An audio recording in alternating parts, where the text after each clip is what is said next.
क्या गाय का दूध पीना मांसाहार व गाय खाना संवैधानिक अधिकार है? पेटा जैसी विदेशी संस्थाओं के निशाने पर आखिर हिंदू मान्यताएं ही क्यों? क्या पेटा वीगन मिल्क के नाम पर भारत के दूध बाजार को विदेशी कंपनियों के हवाले करना चाहता है? भारतीय किसानों व व्यापारियों पर क्या होगा वीगन मिल्क बाजार का प्रभाव? देखें पेटा की पोल खोलती हमारी खास रिपोर्ट हमारे ताबड़तोड़ विश्लेषण में, सिर्फ और सिर्फ मेरे यानी अभिषेक शर्मा के साथ सनातन टाइम्स पर।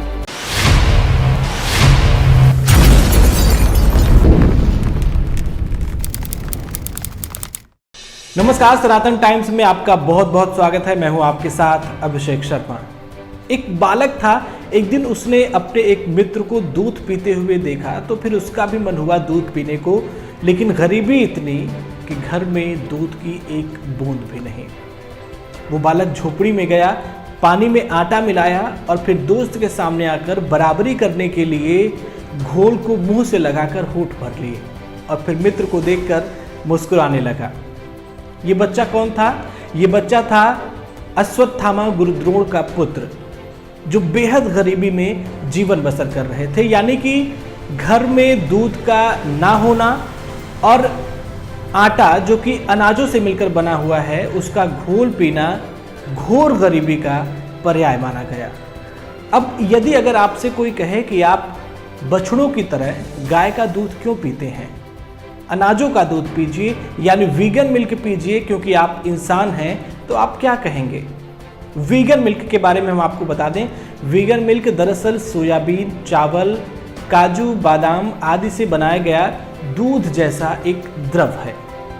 सोचिए कि अब ये दुनिया और आधुनिकता किस तरफ जा रही है। अगर आप गाय का दूध पिएंगे तो आपको बछड़ा कहा जाएगा और अगर आप वीगन मिल्क पिएंगे तो आप इंसान कहे जाएंगे। वैसे ये बातें उठ क्यों रही हैं? दरअसल पेटा, जो कि अंतर्राष्ट्रीय स्तर पर जानवरों की सुरक्षा के लिए काम करती है, पेटा ने भारत की सबसे बड़ी अमूल डेयरी को एक पत्र भेजा है। पत्र में लिखा है कि गाय भैंस का दूध बेचने के बजाय आप वीगन मिल्क बेचिए। अब भारतीय अर्थव्यवस्था और सामाजिक धार्मिक ताने बाने में पशुपालन किस तरह घुला मिला है और ये कितना महत्वपूर्ण है, ये जान लीजिए हमारी इस रिपोर्ट में। भारत में मौजूदा समय में लगभग 20 करोड़ गाय, 10 करोड़ भैंस, 14 करोड़ बकरी व 8 करोड़ भेड़ हैं और भारत के सकल घरेलू कृषि उत्पाद में पशुपालन का योगदान 28.30% है, जिसमें दुग्ध एक ऐसा उत्पाद है जिसका उत्पादन सर्वाधिक है। विश्व की लगभग 15% गाय व बकरी तथा 58% भैंस भारत में पाई जाती है। भारत 121 मिलियन टन दूध का उत्पादन करता है, जो कि विश्व में सर्वाधिक है और इस दूध में 53% दूध भैंस का, 43% गाय का व 1% बकरी का होता है। दुनिया के लगभग 2% भूमि पर बसा भारत दुनिया के 18% पशुओं का घर है। अब भारत का निचला तबका किस हद तक पशुपालन पर निर्भर है, ये भी समझ लीजिए। छोटे, भूमिहीन व सीमांत किसान जिनके पास फसल उगाने की जमीन या तो है ही नहीं या तो अपर्याप्त है, वो आर्थिक रूप से व पोषण के लिए पशुपालन पर ही निर्भर है। सीधे तौर पर देश की 70% आबादी कृषि व पशुपालन से संबंधित है और यदि सिर्फ छोटे व सीमांत किसानों की ही बात की जाए तो कुल छोटे व सीमांत किसानों की 70% आबादी पशुपालन व्यवसाय से जुड़ी है और ये 70% छोटे व सीमांत किसानों के पास देश के कुल पशुधन का 80% है, यानी अधिकतर पशुओं का पालन पोषण यही निर्बल वर्ग करता है। ऐसे में जब ये दूध पीना और बेचना छोड़ देंगे तो इनका होगा क्या? जिस तरह कृषि जोत का क्षेत्रफल घट रहा है और कृषि करना महंगा होता जा रहा है, ऐसे में भारत के एक बड़े वर्ग के लिए पशुपालन और भी महत्वपूर्ण होता जा रहा है, क्योंकि पशुपालन में कृषि से कम लागत आती है। ऐसे में ग्रामीणों में रोजगार, आत्मनिर्भरता व सामाजिक आर्थिक स्तर को उठाने की संभावनाएं वर्तमान समय में सबसे अधिक यही है और यदि इसे ही छोड़ दिया जाए तो किया क्या जाए। पेटा ये तो बता रहा है कि वीगन मिल्क पीजिए, लेकिन ये नहीं बता रहा है कि इतनी बड़ी संख्या में मौजूद पशुओं का होगा क्या, क्योंकि ना कोई सिस्टम इन करोड़ों पशुओं के लिए चारा पानी की व्यवस्था कर सकता है, ना इन्हें खेतों में घूमने के लिए छुट्टा छोड़ा जा सकता है। पौराणिक तथ्यों पर यदि आप विश्वास ना भी करते हो तो भी आधुनिक अनुसंधान बताते हैं कि 6000 से 14000 वर्ष पहले से ही मनुष्य पशुपालन करता आ रहा है। चूँकि कुल दुग्ध उत्पादन का 98% गाय व भैंस का ही दूध होता है और भारत की बड़ी आबादी शाकाहारी है, ऐसे में उनके लिए दूध ऊर्जा व प्रोटीन का मुख्य स्रोत भी है। देश में गेहूं व चावल मुख्य फसल होने के बाद भी देश में दूध का उत्पादन दोनों फसलों से ज्यादा महत्वपूर्ण है और भारत में दूध लग्जरी नहीं, मूलभूत आवश्यकता है। ये सब देखकर आप सोच रहे होंगे कि जब पशुधन हमारे लिए इतना महत्वपूर्ण है तो आखिर पेटा ऐसी सलाह दे क्यों रहा है। तो आइए अपने इस रिपोर्ट में पेटा के बारे में भी जान लेते हैं। पेटा यानी कि people for the ethical treatment of animals. आपको बता दें कि 1980 में यूएसए में बनी ये एक जानवरों के अधिकारों की रक्षा करने के लिए नॉन प्रॉफिट कोऑपरेशन है। पेटा को 2020 में तकरीबन 66.3 मिलियन डॉलर यानी लगभग 477 करोड़ रुपए मिले।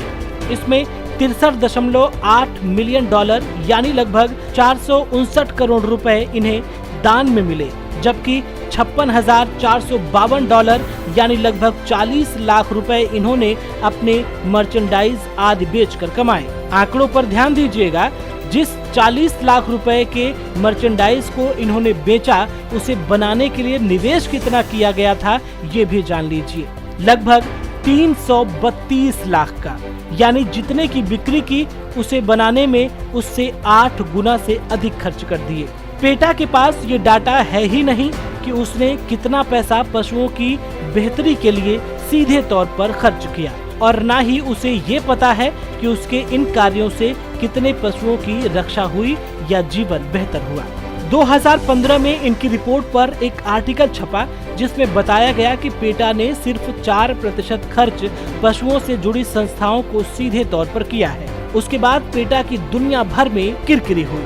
एक टेबल के अनुसार विश्व भर में पेटा ने 7.2 करोड़ रुपए कानूनों पर खर्च किया, जबकि बिना किसी मद में 60 करोड़ रुपए से अधिक खर्च हुए।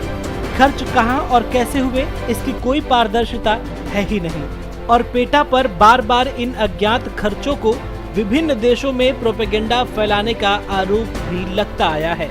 अब आप सोच रहे होंगे कि भारतीय कानून और भारतीय समाज इनके अनुकूल नहीं है, इसलिए यहाँ ऐसी बातें उठ रही हैं। तो आइए विश्व के बाकी देशों का भी हाल देख लेते हैं जहाँ पर पेटा काम कर रहा है। विश्व में सबसे अधिक ईसाई व मुस्लिम देश हैं और ईद, क्रिसमस, थैंक्सगिविंग समेत ऐसे त्योहारों पर जानवरों का मांस एक मुख्य हिस्सा है और इन देशों में हर साल मरने वाले जानवरों की संख्या करोड़ों में है। लगे हाथ एक तथ्य और जान लीजिए कि ये संख्या हर साल बढ़ती जा रही है। यानी इन देशों में पेटा का पब्लिक आउटरीच एंड एजुकेशन यानी लोक शिक्षा का कोई प्रभाव नहीं है। हम जानते हैं कि आपके जहन में एक प्रश्न उठ रहा होगा कि भारत में प्रभाव नहीं है, बाकी विश्व में प्रभाव नहीं है, तो कम से कम यूएसए में जहां की ये संस्था है वहां तो स्थिति जरूर पेटा के अनुसार होगी। तो लगे हाथ यूएसए पर एनिमल क्लॉक पोर्टल पर छपी एक रिपोर्ट भी देख लीजिए।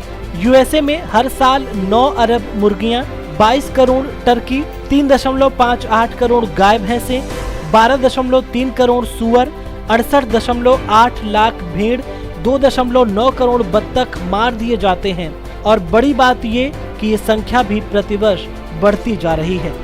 इतना ही नहीं, कोढ़ में खाज भी देख लीजिए कि पेटा पर खुद जानवरों को मारने का आरोप भी लगता जा रहा है। और एक रिपोर्ट के मुताबिक पेटा ने 2019 में 1593, 2018 में 1771, 2017 में 1809 जानवरों की हत्या कर दी। हत्याओं की फहरिस्त और लंबी है। 1998 से लेकर 2019 तक पेटा पर कुल 41,539 जानवरों की हत्या का आरोप लगा है। तो पेटा के बयान देख लिए, भारत में पशुपालन की स्थिति जान ली। पेटा की सच्चाई जान ली। अब भारत में दक्षिणपंथी विचारधारा रखने वाले एक बड़े वर्ग का आरोप भी सुन लीजिए।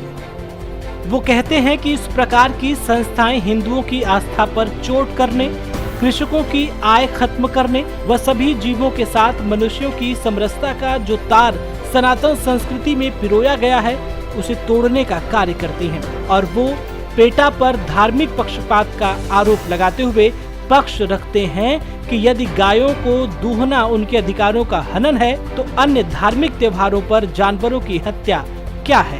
यदि दूहने में गायों की सहमति नहीं ली जाती तो वीगन मिल्क बनाने के लिए पेटा पौधों से अनुमति कैसे लेगा।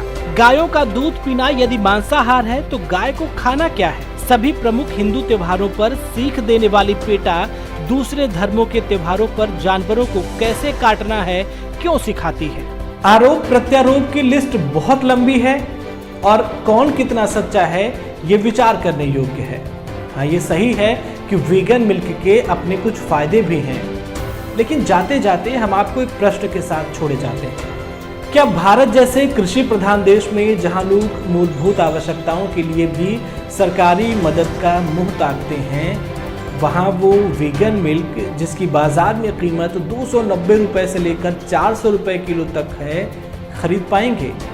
वो भी तब जब भारत में प्रत्येक व्यक्ति को 230 मिलीग्राम ही दूध मिल पा रहा है, जो WHO के मानकों को छू भी नहीं पाता।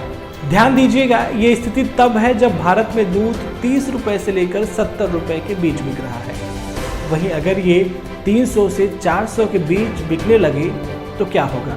आप अपनी राय कमेंट सेक्शन में हमें जरूर दीजिएगा। हमारी इस खास रिपोर्ट में आज के लिए फिलहाल इतना ही।